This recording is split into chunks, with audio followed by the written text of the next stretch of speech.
soil transmitted helminths, they comprise the roundworm, Ascaris lumbricoides, the hookworms, which are Necator americanus, and Ankylostoma duodenale, and the whipworm, which are Trichuris, Trichuria.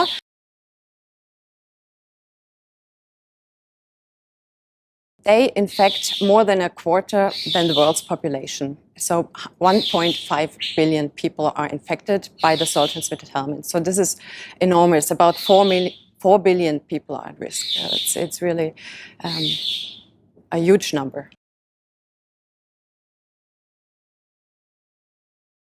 They occur basically worldwide in settings where the parasite life cycle can be established, which is mainly in warm and humid areas of the tropics. Primarily in areas which are of poor socioeconomic development, so poor rural areas are very common for these infections.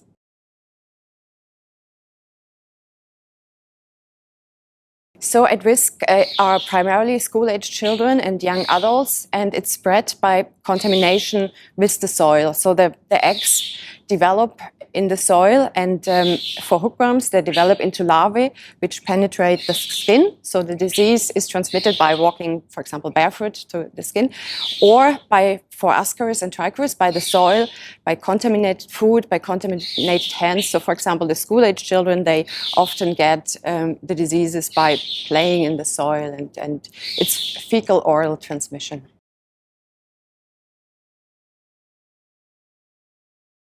The symptoms are not very specific, and this is why it's often very difficult to calculate the true burden of this disease. They are mainly because they're intestinal helminths, intestinal parasites.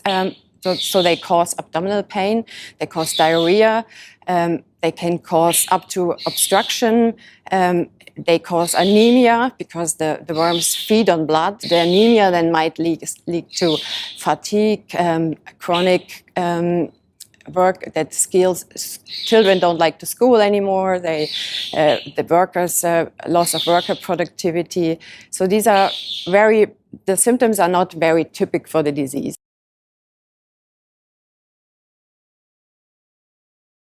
There are 4 drugs on the essential medicine list, and 2 are most widely used, which is albendazole and mebendazole.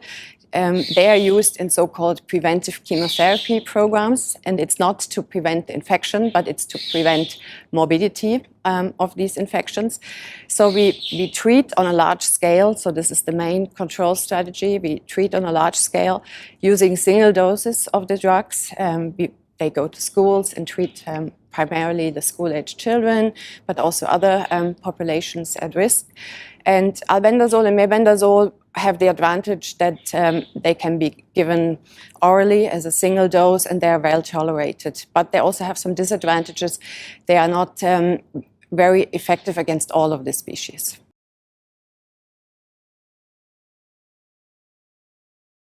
Yeah, so our main strategy to control these diseases is really preventive chemotherapy, so the treatment of the populations. Of course, if we would see drug resistance, as it has occurred also in veterinary medicine very quickly, we would have no other treatments available and no other tool really to fight them. So drug resistance is a threat, and of course also that the drugs are not fully curative. So what we do is we reduce the worm burden, but we never cure an individual, so they continue to excrete eggs and spread the disease.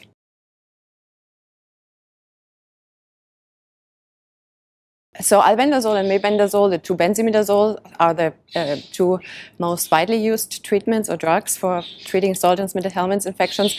The advantage also is that they can be used in a weight-independent manner. So it's a 400 and 500 milligram dose, respectively. So it's amazing. I mentioned that there are 1.5 billion people infected, and we have only one class of medicine, which are the benzimidazoles, which are widely used. So there's really a clear need to develop alternative treatment options.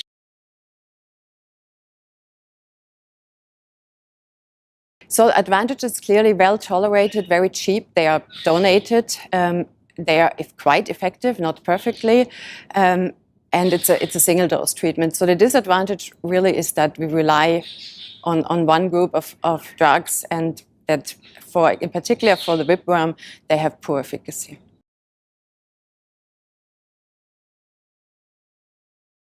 So we are doing research at Swiss TPH, trying to test in the lab new treatments.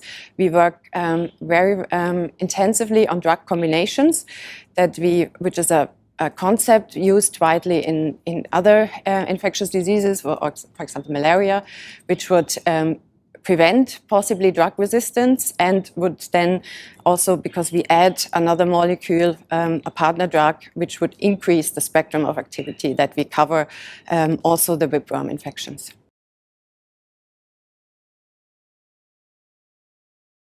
So far, it's very well.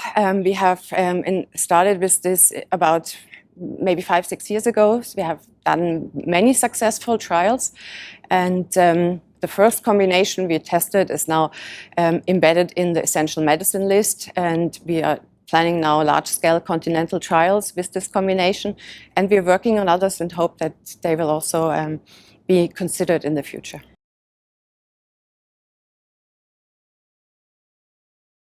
These are neglected tropical diseases, so it's not easy to obtain funding, but we have now the Bill and Melinda Gates Foundation, which are very interested in this research. We have a grant which supports our studies on combination chemotherapy, and the Swiss National Science Foundation is also, they are well interested into neglected tropical diseases and the research we are doing at Swiss TPH. So we have been successful obtaining funding.